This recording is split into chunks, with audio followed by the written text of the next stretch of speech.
Napano ning kaaraman ang pregnant mom sa Barangay Triangulo, Naga City. Sa Mom's Love and Anti-Stunting Nutrition Symposium kanako Bicol Party List asing kansarong istasyon ning Radyo Digdikan weekend. 36 na bados ang nag-atendir sa pagtiripon. Ang first-time moms na sinda Mary Ann asin Cherry pira sa nakabali sa aktibidad. Digdi, pareho danindang naaraman ng importansya kang pagkakaigwa ni mabaskog na physical asin mental health. Yung mga dapat ko po, lalo na po pag kumain na po siya, kailangan ko po malam ko anong mga pwede kong pakainin para po maging malusog si baby. Lalo na po sa, sa mga mental health, mga pangkalusugan para sa mga buntis at sa mga magiging anak po namin na ilalabas para magkaroon sila ng tamang kalusugan. Sigun kay Dr. Odette Gonzalez kan Bicol University College of Nursing, saro sa mga dapat imantinir ka mga nagpapadudong nanay o sarumbados iyo ang pagkakaigwa pirmi ni magayon na mood. Sabi niya, namamatean kan umboy o kan aki an mood kan sa iyang ina na pwedeng makaapekto man sa aki. Ay siya ang nagdadala sa sinapupunan ng bata. So mahalaga po na ang isang nanay maalagaan ang kanyang mental health. Paano ba maalagaan ang mental health ng isang nanay? Unang-una, sa kanyang support system. Dapat meron siyang asawa, mga anak na nagmamahal sa kanya. Apuera kaini, pigtungkusan man ni Professor Maricel Ortonio ang importansya kang masustansyang pagkakan. Sa mga buntis naman, kailangan talaga proper nutrition sa kanilang pagdadalang tao. Isipin nila na ang future ng kanilang baby ay depende sa kinakain nila. Kung gusto nila magkaroon ng malusog na anak, dapat sila mismo kumakain ng mga healthy foods. Kadaklan sa mga residente sa nasambit na lugar, mayo subot nin hanap buhay. Rason taano nagkakaigwa digdi ni malnutrisyon.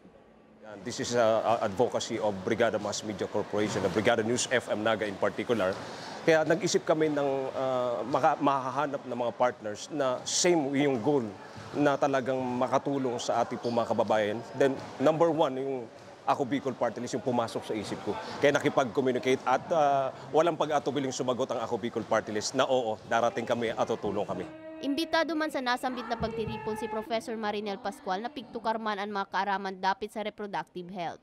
Kami ng family planning na tinayo po talaga or inorganize po ng Department of Health is ang family planning kailangan para maiwasan po yung paglobo ng populasyon natin.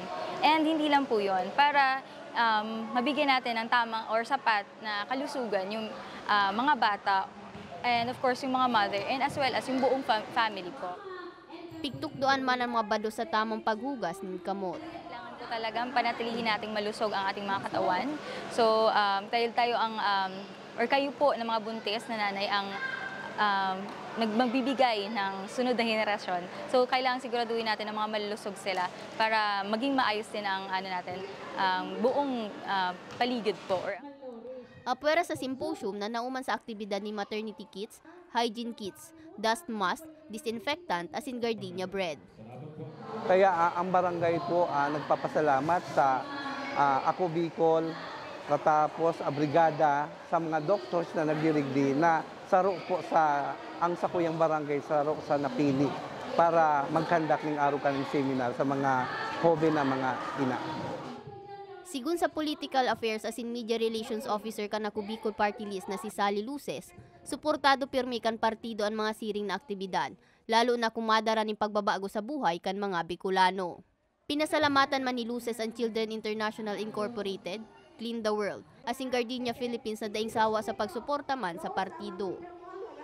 Sa part po ng Ako Bicol Party List, kami ay natutuwa sa pangalan ni Congressman Saldico and Congressman Jill Bongalo na kapag may ganitong mga programa yung tungkol sa pag-educate, tungkol sa mga ganitong mga usapin, talagang sinusuportahan niya na Ako Bicol. Kaya kami ay natutuwa sa Ako Bicol na marami ang kababayan natin na tumugon sa panawagan o sa pag-iimbita ng kapartner natin na brigada. Mientras tanto, nakatalaan naman na magkondusir nin hygiene kits distribution sa Balaba Elementary School sa Pulangi, Albay ang partido sa Setyembre 13. Para sa mga baretang tatak Bicol, May Arango.